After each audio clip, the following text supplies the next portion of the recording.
With urgent need for more aid to reach the civilians of Gaza and responding to calls from the US and much of the international community for humanitarian pauses in fighting, Israel announced Thursday it will implement 4-hour humanitarian pauses daily in the northern Gaza Strip. The Israel Defense Forces said there will be, quote, tactical local pauses for humanitarian aid for Gazan civilians. Here's a clip.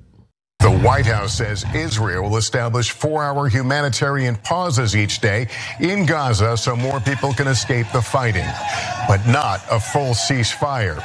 Tens of thousands of Palestinians have fled to the southern part of Gaza in recent days as Israel carries out its ground and air offensive. Raising hopes of a hostage breakthrough, two officials with knowledge of the visit tell NBC News that both the CIA director and the director of Israel's intelligence agency Mossad were in Qatar today to work through details of a potential hostage release. Mr. President, this morning, Israel's president told NBC's Ralph Sanchez there's no substantial offer from Hamas to release hostages, even while Israel says it will allow more aid into Gaza. We agreed also on major upgrade of the humanitarian aid to Gaza.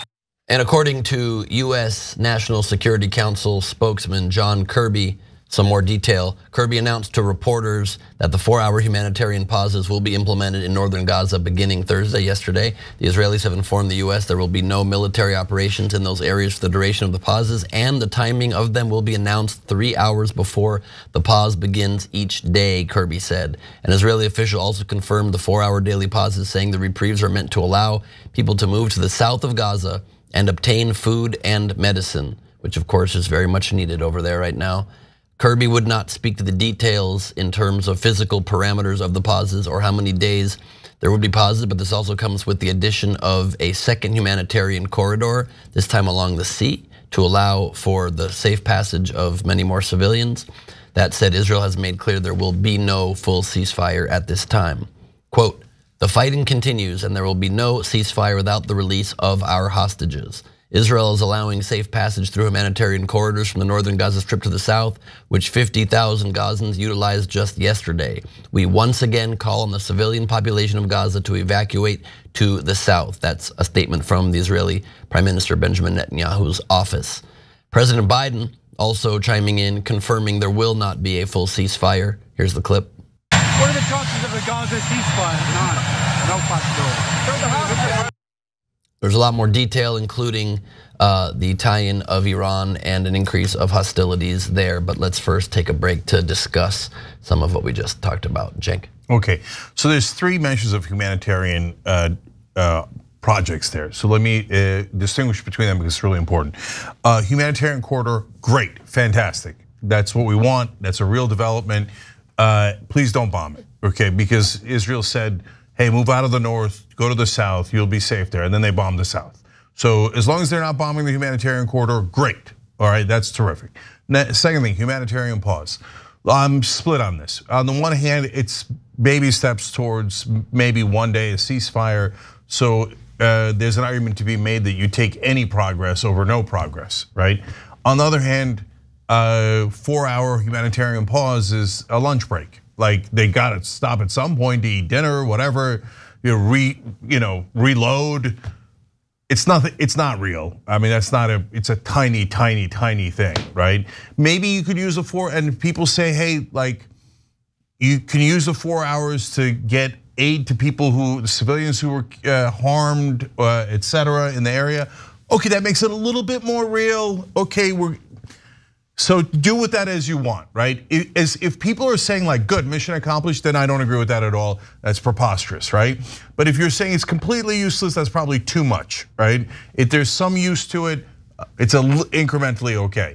But if you notice the offer for the exchange of hostages, we all want the hostages back, right? So sometimes people say, well, why don't you yell at Hamas? Okay, here, I'm officially yelling at Hamas. God damn it, give the hostages back. Okay, that's not gonna work. So why wouldn't we all want the hostages back, right? So if they want an exchange for Palestinian prisoners that Israel has. Now, I hate hostage exchanges. I'm not sure that the US should have ever done any, Israel should have ever done any, but there is a very long history and precedent of prisoner exchanges between the Israelis and the Palestinians. So in this case, they're saying, no, we're not going to do that. Well, we'll see if that's true or not, but at least publicly they're saying that. Instead, we're going to exchange the hostages for some humanitarian aid. That's not a realistic offer. They're never going to take that. So, okay, so you take a humanitarian aid for what, a couple of hours, a couple of days, and then you go back to the bombings. And what leverage did the other side get from that? I don't want Hamas to have any leverage. I want them to give the hostages back. But we have to be realistic about how to actually execute that. If you're offering, oh yeah, I'll let you take a lunch break and you give me all the hostages back, you're not gonna get them back. So be realistic.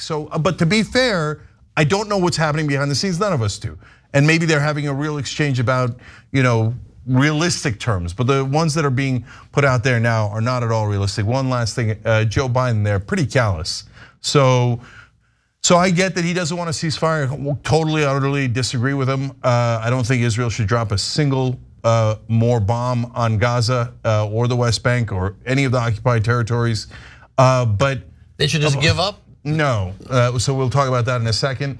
But on the other hand, even if you don't want a ceasefire, going, no chance, haha. Like that's not helpful. And by the way, 2/3 of Americans want a ceasefire. So it's spitting in our face a little bit. Like what do you think you live in a democracy? Our leaders are never going to give you what you want. Okay, Mark. It was definitely impolitic, to be polite, for Biden to respond that way. I mean, he could have, especially someone like Biden, could have been more equivocal or vague or something. It was, I thought it was an interesting response from that standpoint.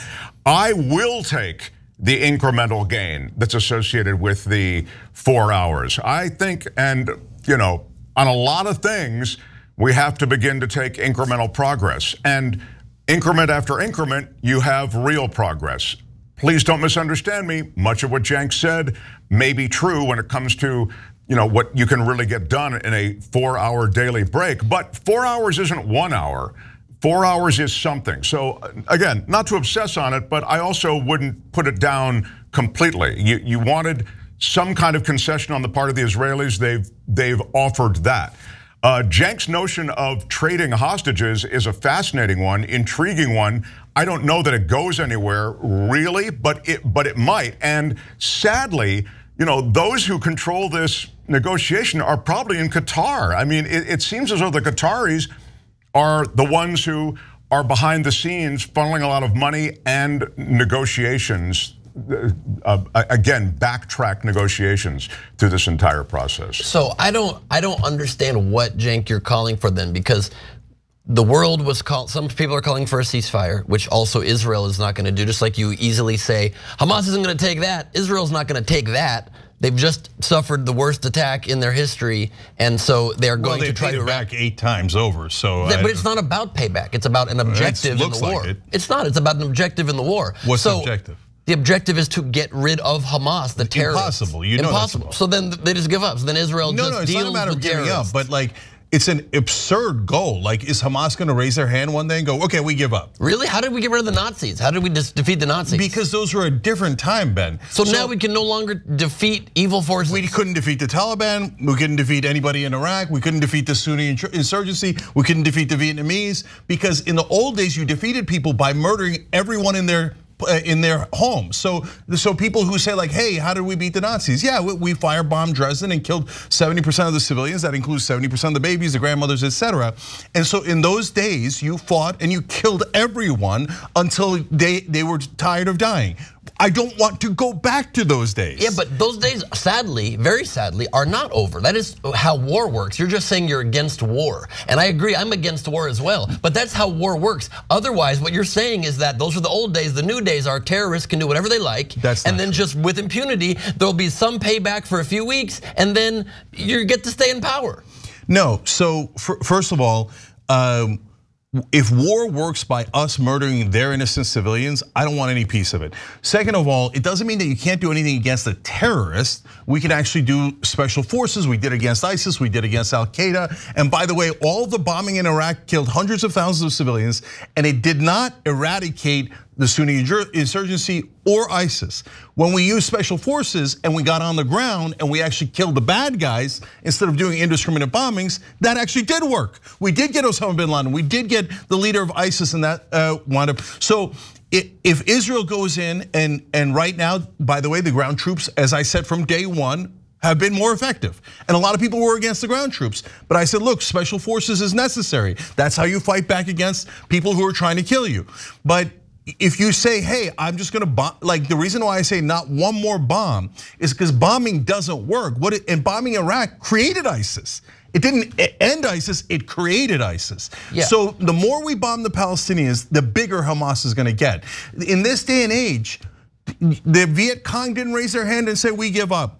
Neither did none of these groups say we give up. And Hamas is never, ever, ever going to say we give up. So if that's the standard, that means we're just gonna keep butchering Palestinian civilians. But by that exact standard, you're acting as though the bombing was just purely, as you seem to think it is, for revenge or retribution. They were bombing these buildings, and while again, I'll say it every time, the innocent loss of life has been horrific, it was not for no reason, and it was not indiscriminately, it was to get rid of strongholds, buildings that they knew had Hamas strongholds in them, so that when they go in with the ground troops that you yourself were suggesting were a better idea and are a better idea, that they aren't a complete suicide mission for the Israeli troops. Also in the immediate aftermath of October 7th, you said, of course, Israel has to respond and is going to bomb. It's just, you hope that it's not a hugely disproportional number. You said, I hope it's not 10 to 1, 100 to 1. The numbers have been horrible. They've been 5 to 1 or 6 to 1. That's not good, but it's because we're trying to take out a terrorist force that also is a government.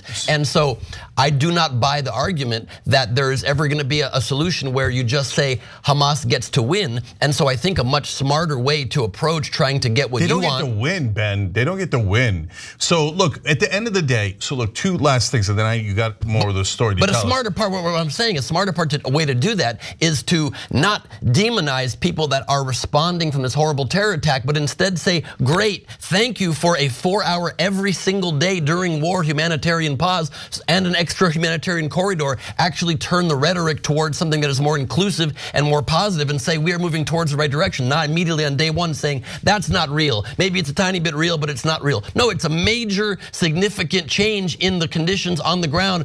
It's Israel going against what it believes its objectives need to be, to listen to the world community, to give opportunities for aid to come in. That's the big source of outcry from all of the groups saying civilians are being killed. So let the civilians out. So they're doing that. Extra humanitarian corridor. They're not letting anybody out. Gaza's a prison. You can't leave because Gaza. Egypt will not open their border. That's ridiculous. If Egypt opens the borders and the Palestinians go to Egypt, Israel's going to close the border and just take Gaza. No way. That's crazy. No way. It's entirely up to Egypt to keep that border open or not. But certainly they're not going to open the border into their own country. No, Israel and Egypt have an alliance, and that's why. Ben, look, so we have massive disagreements. So when at one point they had about 8,000 civilians killed and 13 Hamas members killed. No, they weren't trying to bomb Hamas. They were doing indiscriminate bombings. 13 Hamas members killed. Where are you getting that number? I got it from a news report. We reported on it. Hamas does not distinguish in their numbers between Hamas soldiers and civilians. You have no idea how many Hamas soldiers were killed in that 10,000. Even Netanyahu at one point, and he's a grotesque liar, said, in an ABC report, well, 10,000 were killed, but 1,000 of those could have been Hamas. First of all, could have been. And if that's true, but you take Netanyahu's numbers, that's still awful. If you said to me, that guy, I've said this 100 times, hey, that guy killed your family members. There's no way that I don't want to kill that guy. I will be filled with rage. And you say there's 9 civilians around him, an aunt, an uncle, a grandma, a baby, etc. Would I bomb them and kill those 9 civilians to get the bad guy? Never. Never, because it is deeply immoral. I'm not gonna do the same thing a terrorist would do. That's insanity. And Israel's saying, yeah, I don't care. I don't care about the ratio. I dropped the bombs, the buildings collapsed, the babies' heads are crushed. But they are not saying that. Defense. That is a lie. That's not defense, that's offense. But they are not saying that. They are taking far more measures than any country that I know of to make sure the civilians leave the area. They take the least amount of measures. They make phone calls directly. They drop leaflets out of the sky. They make multiple statements on social media and on television. They paused. They said 24 hours to escape. UN said it's impossible. Escape to what?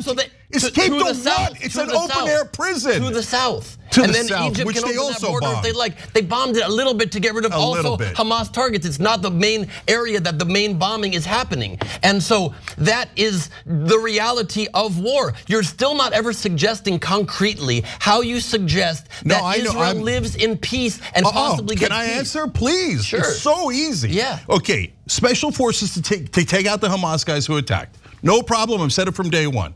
Try to release the hostages, do negotiation, do power, do all the things that you do.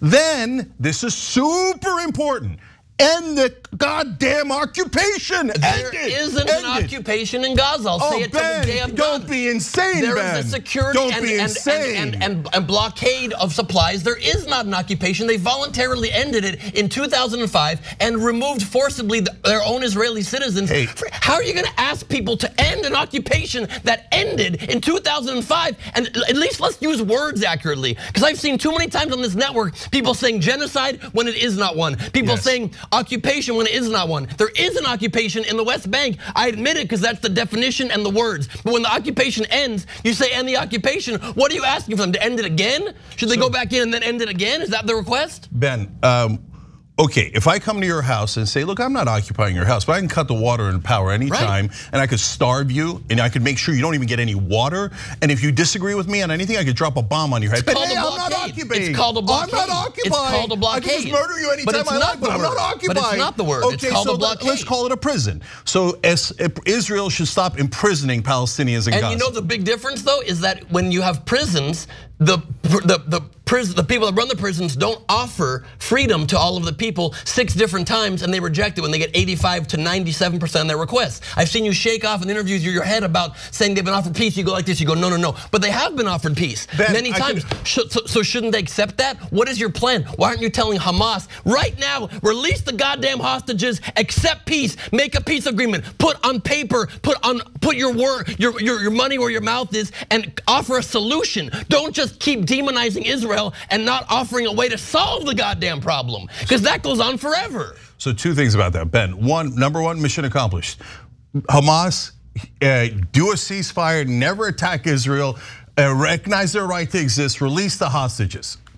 Obviously. And by the way, here, no, hold on. I'll make it even more like concrete. Hamas, stop being goddamn idiots. You're destroying the Palestinian cause as well as being immoral.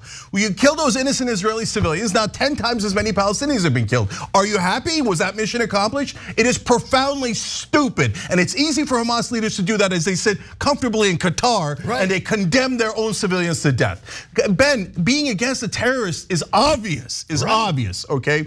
But having a plan to defeat them is much harder. And that's the whole Ben, point. you have to stop imprisoning them. Look, Ben, if people come over, let's say they take, name any place. They take New Jersey, they take Texas, and they say, okay, now you're in an open air prison and none of you have any goddamn rights, and we get to put our boot on your neck, and now you are servants. You're subhuman. Now you sit there, Texas, and take it. And if any of you ever fight back, you're all goddamn terrorists in Texas. What do you think Texas would do? Texas would blow up, those Texas citizens would blow up every goddamn occupier, and you know it. They would murder every occupier, and you know it. How much patience can the Palestinians have? They're sitting there in the West Bank doing nothing. They've been perfectly peaceful. And what did they get for the peace, Ben? What did they get for the peace? All they got was occupation. 56 years of occupation. They've been offered peace 6 times. So when you keep somebody in a prison, as you say, what do you mean my ass? They have not been? Yes, they were I will explain. I will explain. 37, 48, 67, 2000, 2008, they weren't offered their own state, and they said no. So yes, if murderers and terrorists are going to keep killing you, and you keep saying, here, I'm giving you what you want. I'm giving you most of what you want, and you keep saying no. Nobody on earth, yourself included, would also allow themselves to keep being killed by them. Okay, so number one, 1937, at that point, Israel doesn't even exist. A bunch of people come over to Palestine and go, now you guys, this is your land, but we're planning to take half of it. So why don't you just give us half? And move out of your freaking houses. We own that land now. Oh, you didn't take it. Well, what a bunch of bad guys. I was gonna take your goddamn land and I was gonna make you march and then maybe die.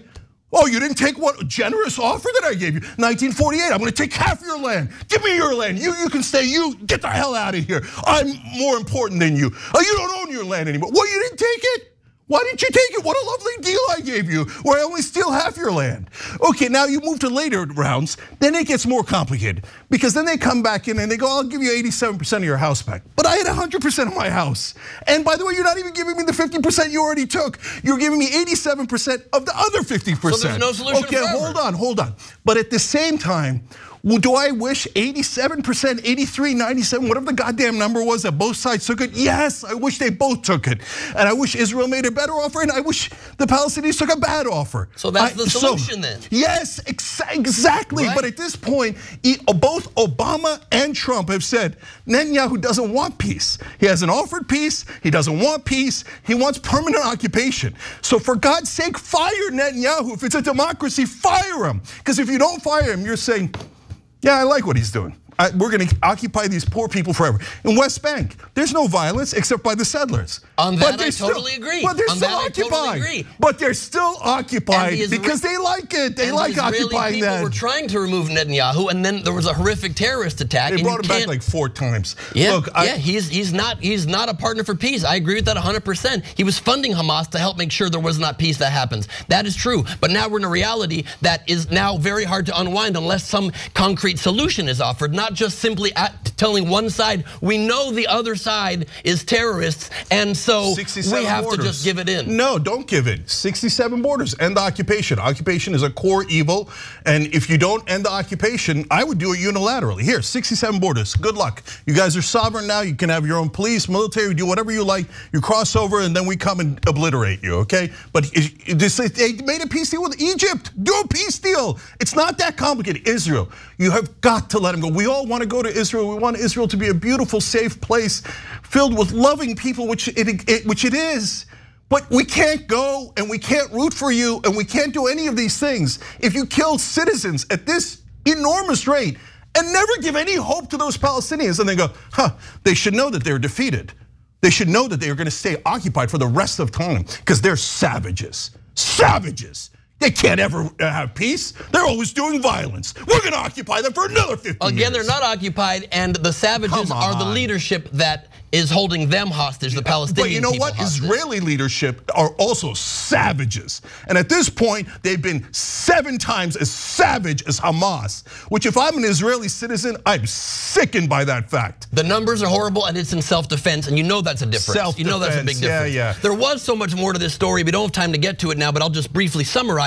As a reminder, not just are the leadership of the Palestinian people in Gaza, the terrorist organization Hamas, they are backed by one of America's enemies, Iran, and they just again celebrated annually as they do the other day the 1979 taking of Americans hostage at the US Embassy, and there were the chants, death to America, death to Israel, by the people that sponsor the suicide attackers and the terrorists in the Palestinian territories, paid for by Iran. And who was speaking at that rally was one of the leaders of Hamas, the envoy of Hamas to Iran in his official office and official capacity. And those are the people that are funding, that people are siding with and acting as though just tell Israel to deal with it. No, how about get the world community to stop funding terror and actually be a true partner for peace? So this time when it is offered, perhaps they will take the offer and not dwell in the past forever, because everyone's past is very painful in this scenario. The only way forward is to move forward.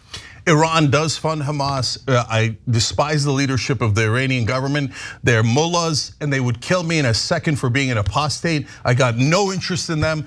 But that doesn't mean that we should increase hostilities. Get back into a peace deal. We had a peace deal with Iran. We had a peace deal, but the idiot Donald Trump pulled us out of it to start more conflict. And then, hey, look, Iran, which funds Hamas, all of a sudden Hamas attacks because they're pissed.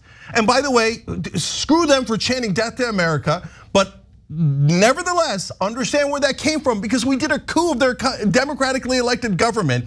We got rid of them and we put in a Shah that stole all their natural resources and gave it to our corporations. Do you think they're chanting death to America out of nowhere just because they despise us for no reason? Native Americans don't chant death to America, and we did all the exact same things to them. I totally agree, but that's why you have to have a peace deal. Mark, last word. Well, I just think that on the Iran thing, it is that they hate the West, Cenk. I mean, I don't know even that anybody chanting death to America in Iran right now is necessarily responding to what you correctly pointed out was the installation of the Shah and the removal of somebody who was democratically elected. I also think we have to be a little careful about the rhetoric. We can get a little too caught up in the momentum, and the rhetoric can deny certain facts. And even I noticed when you guys going back and forth, all of a sudden we're starting to say things. I know I'm not saying that they're indefensible, but I'm saying some of the rhetoric is a contagion. And before you know it, I'm seeing it on college campuses, and I'm seeing the rise of anti-Semitism and of an anti-Muslim sentiment that I think is response to a lot of the rhetoric that's around right now. Those are sort of some general comments, but wow, it's an ugly situation every which way. Guys, huge emotions here, as you can tell, and different perspectives. I did not notice that. But that's okay. As heated as things get and as upset as we get about the policies and the issues, we have to have the conversations so we can get to a better place. So I appreciate Ben for participating and being forceful with his perspective. I appreciate Mark for what he does. So let's come back and let's do it again. Thanks for watching the video, guys. We also love it if you hit the join button below, because that makes you a member, and members allow us to be independent, honest. We can be as progressive as we want, no corporate media influence, and that's all because of you guys. We love doing the show with our members. Hit the join button, become one of the Young Turks.